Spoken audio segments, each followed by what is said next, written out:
Deci, Nick Crowley, știți că este The GOAT.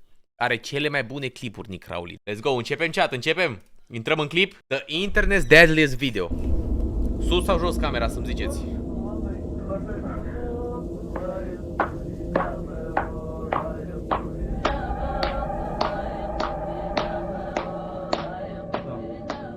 It appeared totally innocent. In a small room somewhere in the Kohistan region of Pakistan, 4 women sat on the floor, each clapping their hands and singing a traditional Kohistani song.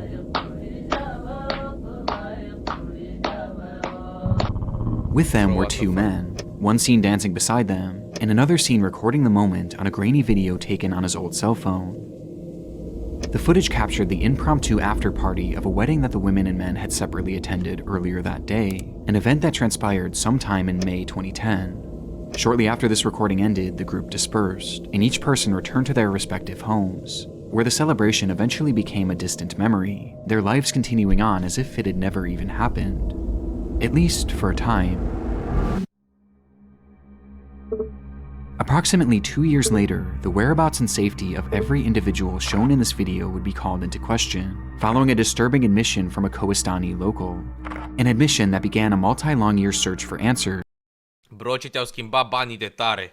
Înainte făceai goated content cu jocuri pe fundal. Acum ai webcam. N-am mâncat aș m-au schimbat banii că mi-ară fața.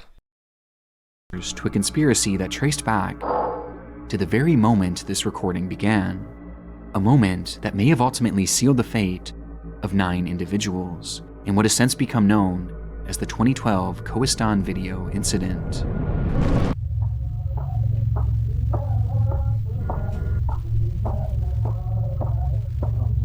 A jucat Dragon, da, a jucat. I'd be willing to bet that many of you have a massive to-do list that only seems to be growing. 20 de cărămizi de la Răzvi. Te pup rege și cu taxele plătite. W în chat pentru Răzvi. Eu nu țin neapărat cu Argentina sau cu Anglia. Sau cu Spania, pardon. Eu sper să câștige cine joacă fotbal mai bine. Și sper să avem un meci de la cu multe goluri cu aia. Cu multe goluri sau să ajungă la penaltiuri. Să fie, bă, să stai cu sufletul la gură.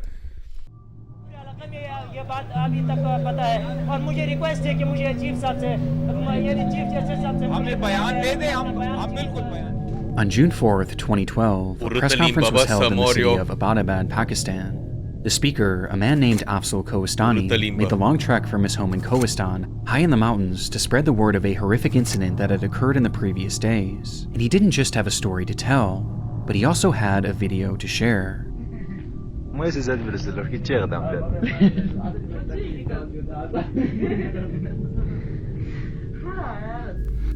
With him was that grainy cell phone recording taken 2 years earlier, showing the group of 4 women and 2 men dancing after a local wedding ceremony. And while the footage itself was far from alarming, it was the context that Afzal gave it that would eventually capture the world's attention. For years, the video had been lost on one of the men's phones. This video had suffered a terrible fate. According to the men dancing after a local gay wedding ceremony taken 2 years earlier, showing the group of 4 women and 2 men dancing after a local wedding ceremony. And while the footage itself was far from alarming, it was the context that Afzal gave it that would eventually capture the world's attention. As according to the man, each of the women shown within this video had suffered a terrible fate, and it was all due to the existence of the footage itself. For years, the video had been lost on one of the men's phones, buried in a sea of other media, and destined to be seen only by his eyes. But fate had different plans, as for unknown reasons, in May of 2012, that footage leaked online. There it went unnoticed by most of the world, as in all honesty, the video itself just isn't that interesting. But in Kohistan, where it was filmed, it went completely viral.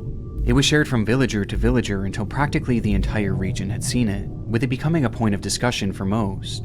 As for locals of that area, this video was far from normal. In fact, for many, it actually depicted evidence of a crime. Kohistan is a region bound by its traditions. For centuries, they've tried to preserve their culture and way of life.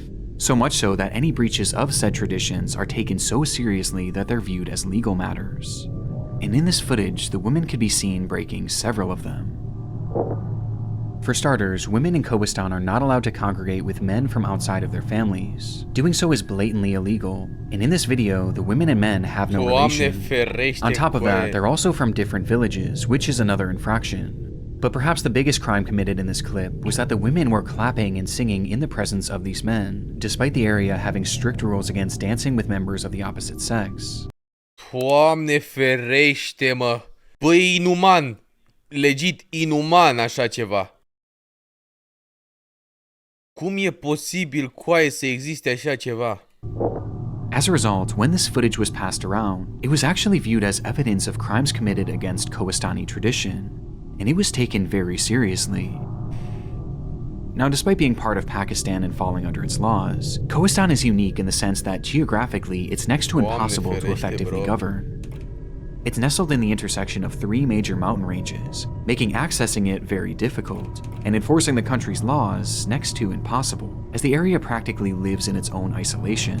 Instead, the region is composed of largely self-governing villages, who have their own sets of rules that they play by, and when a crime is alleged, they'll hold something called a jirga, which is essentially a tribal council comprised of village elders, who determine if the party or parties are guilty, and what their punishment should be. And oftentimes, these punishments will be most harsh when the crimes committed go against their tradition. And this video allegedly did just that. And so, soon after its release, a jirga was held, and discussions about what should be done to these women began. The story that Afzal was sharing so far was one that wouldn't have been shocking to many, as this had just become protocol for villages like Kohistan. But what was shocking was the punishment that these women allegedly received. According to Afzal, once the footage was made public, all 4 of the women shown within the video, along with one other girl who wasn't pictured but had allegedly helped coordinate this gathering, had been rounded up and thrown inside a small room about the size of a closet that served as a makeshift prison, and inside, each day was misery. Every morning, the door would be opened and each woman would be doused with boiling water, causing their skin to bubble and blister. Ăștia nu-s oameni, nu-s oameni. At night, the door 50 de cărămizi de la Monkey! What the fuck? Așa random 50 de cărămizi de la Monkey! W în cea, bro, pentru Monkey, mulțumesc foarte, foarte mult, bro. Chiar apreciez tot sufletul, pe bune. Pe bune, holy fuck. Să curgă live-ul. Curge. Merge minutele. It was misery. Every morning, the door would be opened and each woman would be doused with boiling water, causing their skin to bubble and blister. At night, the door would open again, and this time, the women would be covered in burning hot embers and coal from the day's fire. Doamne ferește. They were tortured in unimaginable ways, until finally, on May 30th, 2012, when at 2 in the morning, the jirga gave the final verdict that all of the women should be executed. The door opened one final time that morning at 2 a.m., and one by one, the women were woken up, restrained, and their throats were cut. Doamne, bro.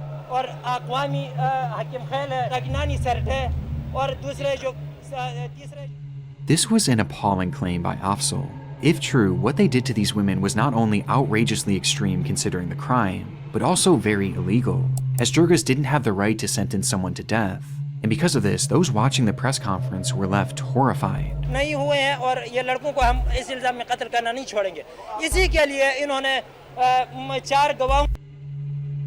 Honor killings aren't necessarily a new thing in Pakistan, especially in remote villages, but this level of sadism was unimaginable, and all for a blatantly harmless gathering. And yet Afzal claimed that not only had no one in Kohistan opposed the jirga's shocking decision, but even the family members of these women supported it. And they supported it so much so that they were the ones who carried out the torture and the eventual killings. What the fuck? Coaie, devine din ce în ce mai rău, incredibil așa ceva. De ce există chestiile astea? Nu pot să înțeleg. Barbari, efectiv barbari. Animale. Ce vorbești? Că animalele nu sunt așa de rele. Their fathers, uncles, brothers all partook in scalding them with water, burning them with embers, and cutting their throats, and no one tried to stop it, except for Afzal. He had caught wind of the girls' torture while it was happening, and actively tried to intervene by alerting Kohistani journalists, though when this failed and they went through with the executions, he left the region to alert the government of Pakistan and the rest of the world to the atrocity that had happened in Kohistan.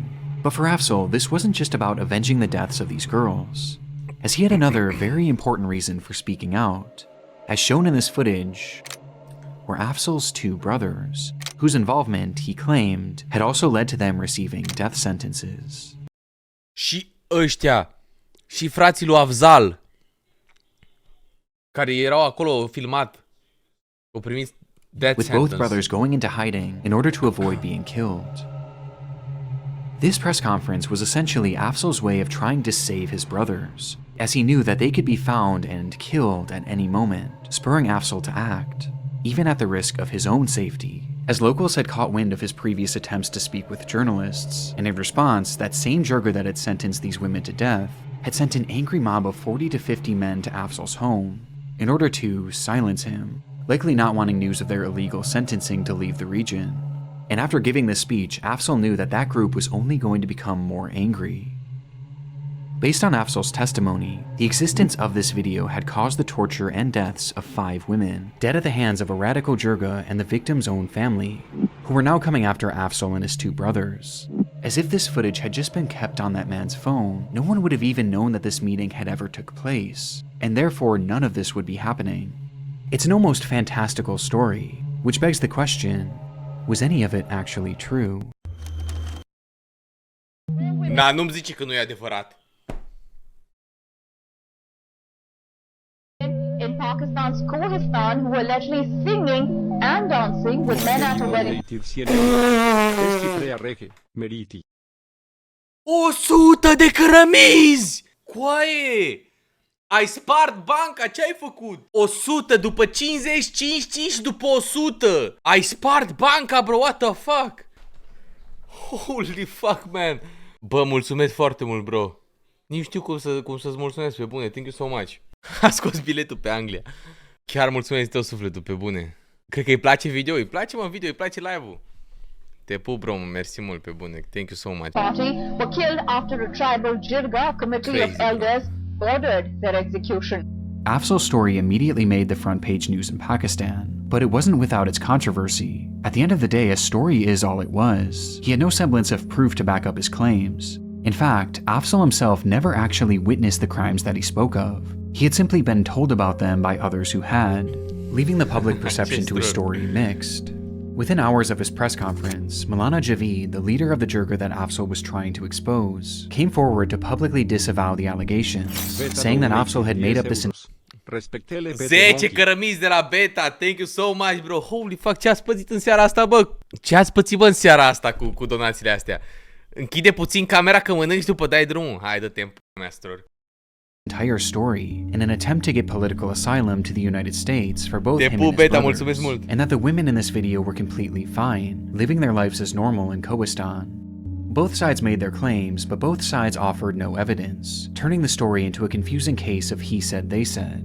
Luckily though, the government of Pakistan had the perfect idea to get to the bottom of it, and so they reached out to Maulana Javeed and told him that if the girls were alive like he claimed, then he must bring them to the courtroom in Abbottabad as proof.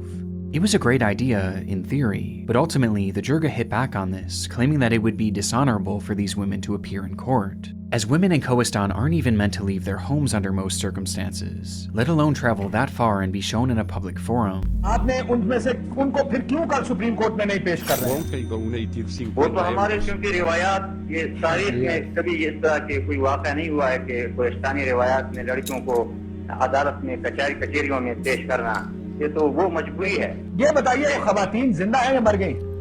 वो तो हमारे इल्म में जिंदा है। Kohistan is one of the most socially conservative areas on the planet. It is a deeply patriarchal society, with women having severe restrictions on all aspects of their lives, especially when it comes to social engagement, making this the perfect out for the Jirga. And so the government came up with a different solution. If the women couldn't travel to the courtroom, then they would travel to them. And so they quickly got together a group of investigators and sent them up into the mountains to meet the girls there themselves, and hopefully confirm that they were in fact still alive. On June 6th, 2012, a helicopter carrying this newly formed investigative team landed in the village of Gadar, where the women resided, though they quickly realized that something was wrong. The village was practically deserted, and when they asked one of the few remaining locals where everyone was, they were told that most villagers had left the area due to the seasonal weather, including the women they were looking for, who lived spread out and even higher into the mountains. And to find just 2 of them would require a grueling 4-hour hike. It was certainly suspicious to some degree, but nevertheless, the team proceeded on that long walk until they happened upon the first woman, Amina. The woman before them appeared to have the same facial features, and was even wearing the same exact outfit that Amina wore in the video. On top of this, the other locals they spoke with would go on to confirm that she was the Amina they were looking for. Though proving this for certain was impossible, as the only information the investigators had to go off of was her name and screenshots from this recording, and so all they could do was document their findings and go on to meet the next girl, Shaheen. Shaheen's story is different from the others, as she was never actually shown in the footage. Rather, she was Amina's sister, whom Afzal claimed helped facilitate the illegal gathering that fateful night, and was therefore killed alongside the others for her involvement, with the most disturbing part being the fact that she was just 12 years old. But that was Afzal's story. 12 ani, bro. Tu îți dai seama că există locuri în lumea asta unde lumea nu se poate întâlni. Femeile n-au voie să se întâlnească cu bărbați. Să stea la o poveste, n-au voie, că îs omorâte dacă fac chestia asta. Doamne ferește, bro. În cultura lor, familiile au control total asupra fetelor născute și lăsate în viață, deoarece cheltuielile nunților erau asigurate de familiile fetelor, iar din cauza sărăciei erau omorâte. Doamne ferește, bro. Bă, nu, ce se întâmplă aici nu e uman, din niciun punct de vedere. Îs animale. And here, standing before the animale e un compliment să îi faci pe oamenii ăștia animale. Investigators was a girl who appeared to be the same age, claiming to be Shaheen, as did her parents and all the other villagers they spoke with. Though given that her face never even appeared in the video, it was also impossible to verify this. After meeting Shaheen, the group was informed that the remaining women lived even further away, and reaching them before sundown wouldn't be possible, forcing the team to return to Abbottabad, having only met 2 of the girls. But so far, their findings were extremely promising. Less than 2 weeks later, on June 16th, the team would once again visit Kohistan, this time armed with cameras to document their findings. There, they would meet 2 more of the women, Serene Jan and Begum Jan.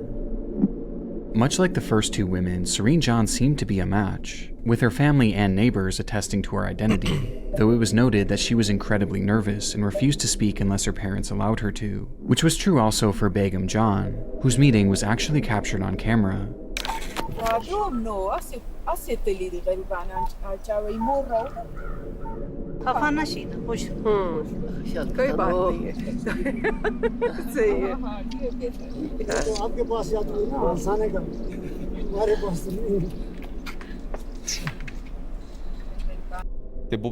It was evident how nervous she was. She could hardly even force a smile, and didn't speak a single word.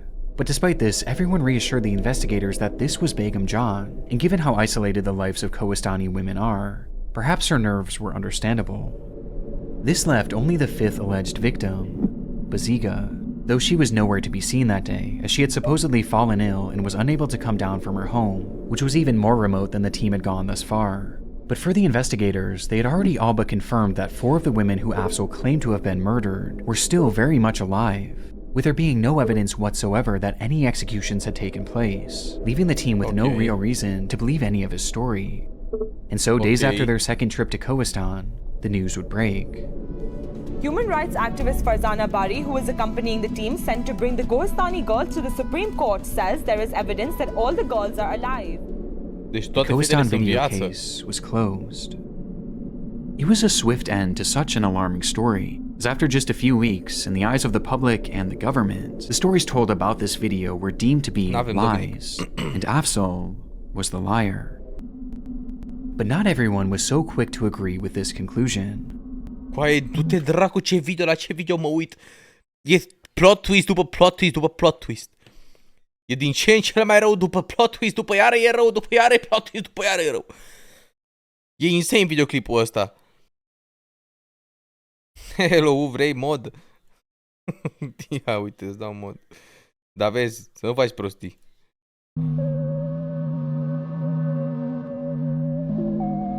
Că aici moderatorii se dau pe apă, paie și bătaie. Știe Dominic foarte bine că a lucrat mult pentru moderatorul ăla. There were obvious flaws in this fact-finding mission, the most glaring of which being that all the investigators had to go off of were blurry screenshots and some names. In fact, Dr. Fazarna Bari, one of the investigators sent to Kohistan who actually met with these women, would later go on to publicly state that she was unsatisfied with their findings. As though the women they met looked similar to those in the video, they weren't able to conclusively prove that they were who they claimed to be, just given the resources available to them. But if these weren't the women in question, then who were they? Why were they pretending to be them? And why was the entire village lying about it? Stai un pic, Stai un pic, ia.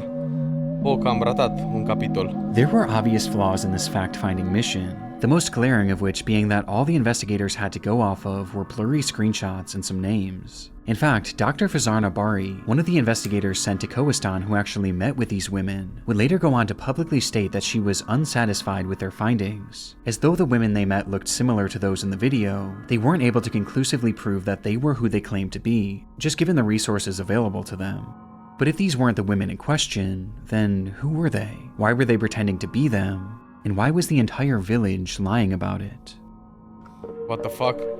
Well, this spread the conspiracy theory that the women the investigators met with were merely actors, coerced into pretending to be these women as part of a cover-up to disprove Afzal's story, a cover-up that had to be so massive that the entire village was in on it.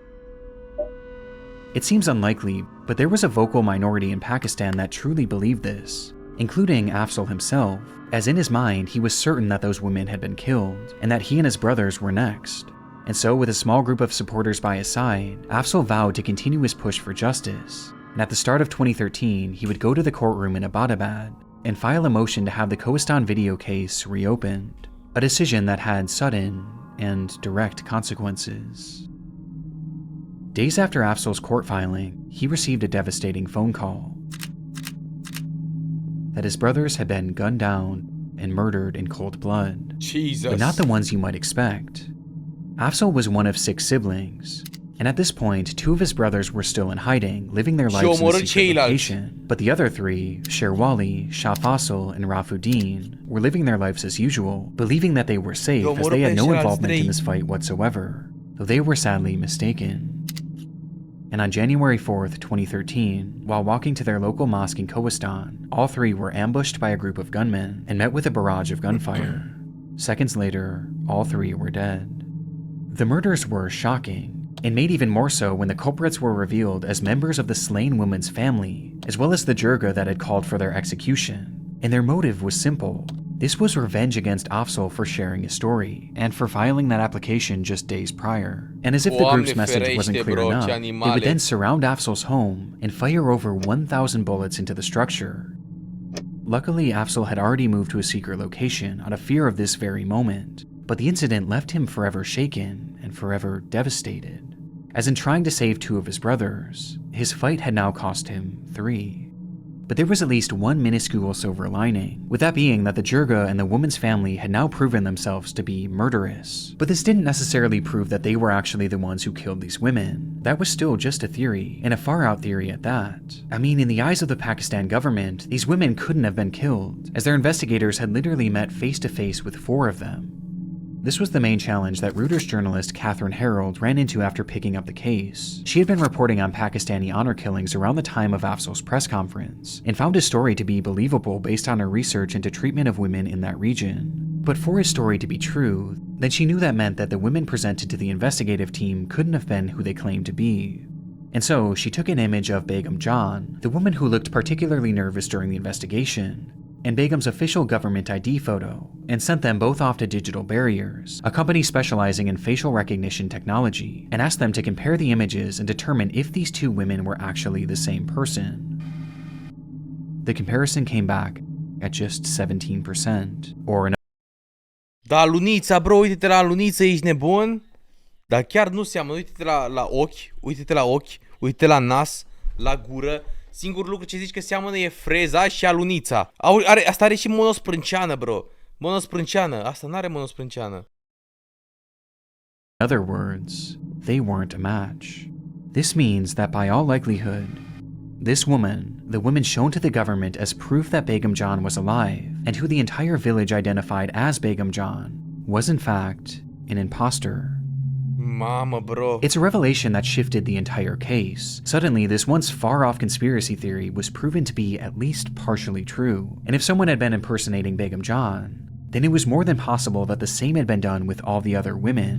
And just like that, the Kohistan video conspiracy was in full effect. Alunița e poziționată mai jos decât cea originală? Aia din reală asemănea cu mine în tinerețe? The government of Pakistan, however, wasn't convinced by the findings. In their minds, they had already investigated these claims, and they had little interest in reopening the case. But Afzal... Nu e identică aluniță, dar, na, așa, dacă o vezi de la distanță fără stai să analizezi mai mult și vezi alunița respectivă, gen, pula mea, freza alunița, știi ce zic? It checks out. Dacă nu stai să pui imaginile una lângă alta. persisted, and he continued doing anything he could to get this case a wider audience, and force the government to reinvestigate. He did interviews on TV, filed motions in court, and even ran for office in Kohistan. But no matter how hard he tried, hardly any progress was made, until eventually years began to pass.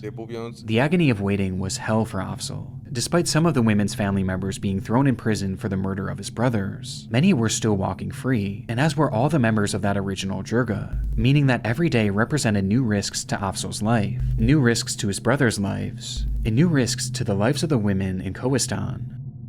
Since the alleged executions of those 5 women, Afzal and his supporters had discovered evidence of over 50 other honor killings that had taken place in that small village over the course of just 2 years. A shockingly high number of people considering how few people actually lived in that village, with these honor killings being described as common as the common cold. Every household was being affected by them, but no one dared speak about it. They were all too afraid. The jirga held all the power, and speaking out against them would be breaching the tradition that they hold so dearly. And as a result, despite all the other killings, Afzal was still really the only one from the region that had been talking with the press. And this was finally about to pay off. In 2016, Afzal was featured on a Vice documentary that highlighted his story as well as the treatment of women in Kohistan at the hands of this bloodthirsty jirga. मैंने वो अपने भाइयों की इंतकाम लेने के लिए आज तक मैंने हर किस्म की कोशिश करने की पोजीशन में नहीं हूँ, लेकिन मैं कहता हूँ कि उन लोगों को कुछ न कुछ सज़ा मिल जाए, अंदर नस्लों को इस तरह की कोई तकलीफ न पहुँचे.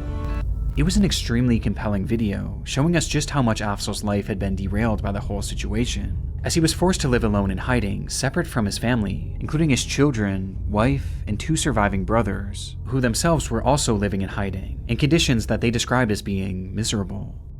The story was about as harrowing as it gets, and as soon as the video released, hundreds of thousands of people would watch it, thrusting the Kohistan video case into a worldwide spotlight. And with so many eyes now on the case, and with so many people now calling for the Pakistan government to reinvestigate, they would finally relent. That same year, in November of 2016, the government called on that jirga once more to bring these women to Abbottabad and show them in their courtroom so they could personally verify that they were still alive. And this time, they outright demanded it. Failure to comply would essentially be seen as an admission to these murders. There was no getting around it this time, and so that month, a group of 5 women and their families were all brought down from Kohistan, and one by one led into the courtroom, with the hope of bringing this case to an end, once and for all. Bă, e crazy documentarul ăsta. Mi se pare că e unul dintre cele mai bune clipuri făcute de Nick Crowley, bro. Și omul ăsta are numai bangere. To protect the women's honor, no photos or videos were allowed in the courtroom, meaning all we know about what happened inside comes from officials' descriptions afterwards. The first thing noted was the conduct of these women. The girls produced were observed to be extremely nervous and frightened. They were hardly able to respond to queries. They had incompatible reflexes and face expressions. In response to most of the queries, it was commonly observed that they were supplied with words from elders, especially about their ages and husbands. The girls were terrified, too terrified to speak for themselves, and instead all their answers were fed to them by accompanying elders. But the strangeness of their mannerisms pales in comparison to the strangeness of their appearances, with the most bizarre being Amina. By appearance, she was about 15 years old. Reportedly, the video was shot back in the year 2010, and it surfaced on the internet in 2012. If we subtract 6 years from Amina's age, her age at the time of the video shooting would be between 8 years or 9 years, whereas the women visible in the video looked to be aged between 20 years or 22 years, back in the year 2010. The girl that they brought to court claiming to be Amina was just a child, and based on her appearance, she would have been as young as 8 years old in the video, which clearly isn't the case. I mean, these are fully grown women. And the same was true for Serene John. By appearance, she was not more than 16 years or 17 years of age, meaning she would have been aged 9 years or 10 years in 2010. Along with this, neither she nor her father was able to tell her birthday or her age. These girls were clearly not the women from the video, they were just acting. And while these seemed to be feeble attempts, there were other aspects that made it obvious just how desperate this Jirga was to try and pass these girls off as real, with the most upsetting coming from the girl who claimed to be Amina. Now, Amina actually had her fingerprints on file with the Pakistani government already, and so naturally they went to collect this girl's fingerprints in order to compare them, but when they attempted to do so, they came back blank. Which is when the officials noticed that the tips of her fingers had been burnt off. And it wasn't just her thumbs. Every single finger had the tips of them scorched off. On the spot, all 5 girls brought into that courtroom were determined to be imposters, victims themselves who were forced into pretending that they were the women seen in this footage. And considering the Jirga's desperation and the lengths they went through to now twice try and pass off different women as those from the video, it was clear that something awful had happened to the actual women. Something that they didn't want to ever get out. And with that, almost universally, the world fell into agreement that Afzal had been telling the truth all along, but any celebration from Afzal would have been short-lived. Months later, a fire erupted in a small home in Gadar, the village where all of the women once resided. And inside that home, 2 women and 3 children were trapped and would tragically burn to death. It was an awful tragedy, but according to the local Jirga, it wasn't an accident, as in its aftermath, they alleged that Afzal was the one responsible, claiming that he had started the fire in retaliation. This claim was complete hearsay, and there was no evidence whatsoever linking Afzal to the blaze. In fact, he wasn't living anywhere near the area at the time, but nevertheless, Afzal would be arrested for the murders of 5 people. It's a gut-wrenching development, and follows the trend of horrible misfortunes that Afzal suffered in trying to blow the whistle on this crime. But as his sentence commenced, the Kohistan video case continued making its way through the legal system, until July of 2018, when the news came in. It was officially determined that Serene John, Begum John, and Baziga had all in fact been tortured and murdered by their families on order from the Jirga, with the confirmation coming as a result of confessions made from their own family members. And the entire Torturate și omorâte de familiile lor. time, the village had been working together to conceal the truth, in what was described as a massive, coordinated conspiracy to cover up their crimes. Now bizarrely, this revelation stated that the other 2 girls were actually still alive, as they weren't mentioned in any of the confessions. However, given what unfolded in court, this is universally doubted to this day, as most are in agreement that every woman shown in this video was in fact murdered 2 years after its recording, just as Afzal had claimed. It's unlike any story I can remember hearing. One video, one wholesome, lighthearted video for that matter, is responsible for 8 murders, as not only were these 5 women killed because of it, but Afzal's 3 brothers were killed as a result of him sharing it with the world, making it perhaps the deadliest video I've ever come across. But as suggested earlier, this footage isn't considered responsible for the deaths of 8 people, it's considered responsible for the deaths of 9. The confessions in 2018 didn't lead to any immediate convictions, but it was at least proof in the eyes of the public that these murders took place, and this was followed by Afzal finally being released from prison in early 2019, a full 1.5 years after he was unjustly arrested. But despite being free, Afzal was hardly out of the woods. The case wasn't officially over yet, and he knew that the family and the members of the Jirga were still out there. In fact, around the same time, the family members who were initially convicted of killing Afzal's brothers were mysteriously released, for reasons that weren't specified, and they were likely now more angry than ever. And so after being released from prison, Afzal went to a local police station to request police protection, something that the court had already granted him. But in response, the officers said no. And when he tried pressing the matter, Afzal claims that the officers became so enraged that they dragged him inside a small room and beat him. What? Between Afzal being arrested and now this, it almost felt as though the government and the police were now against him, which could be due to the fact that Afzal had been very public with how inadequate and downright abusive the police had been towards him.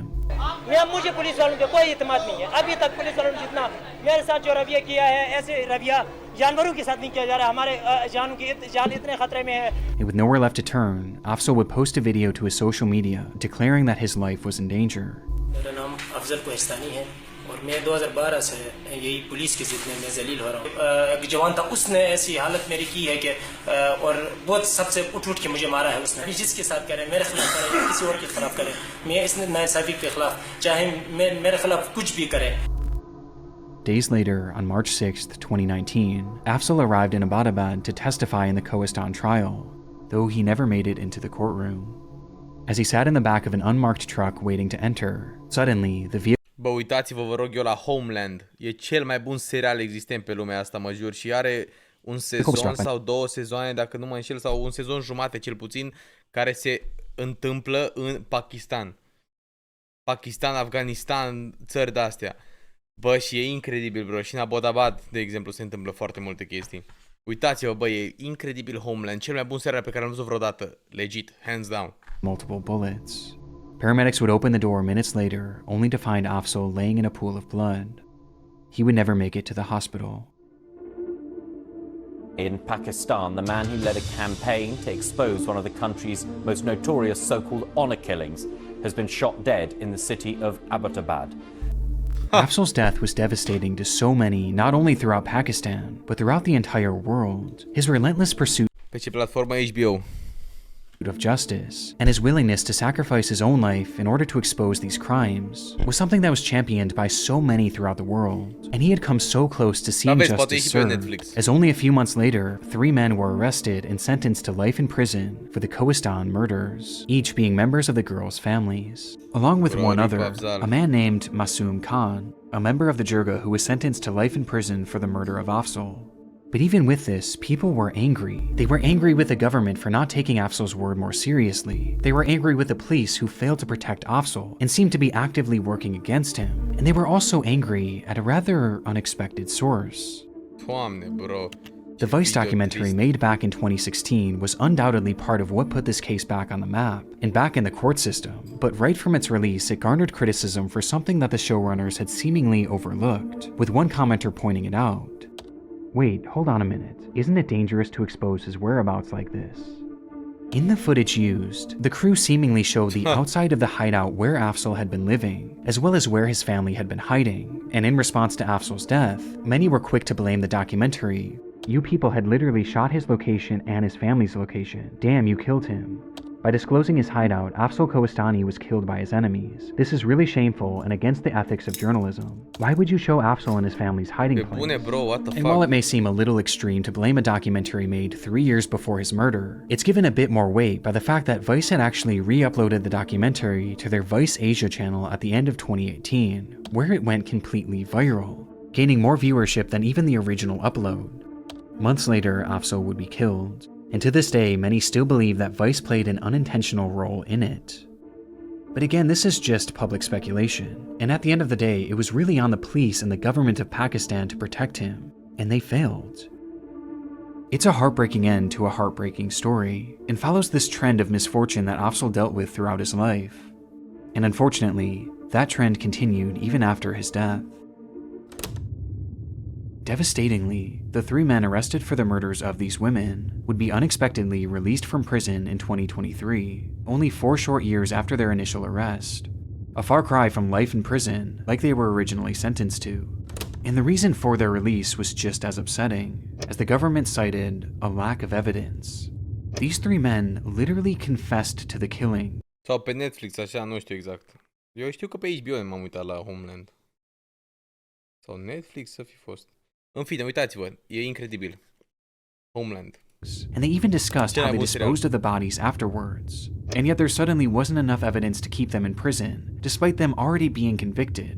Meaning that after all of the death in this video, the murders of Afzal's brothers, the murders of these 5 women, and the murder of Afzal himself, only one man is currently in prison. Incredibil așa ceva. Bă, ce bun a fost videoclipul ăsta, doamne, dar e tristă rău de tot situația. Incredibil de tristă, dar foarte bun. Bine, ca orice alte clipuri ale lui Nick Crowley, bro, e prea bun omul ăsta, mă jur.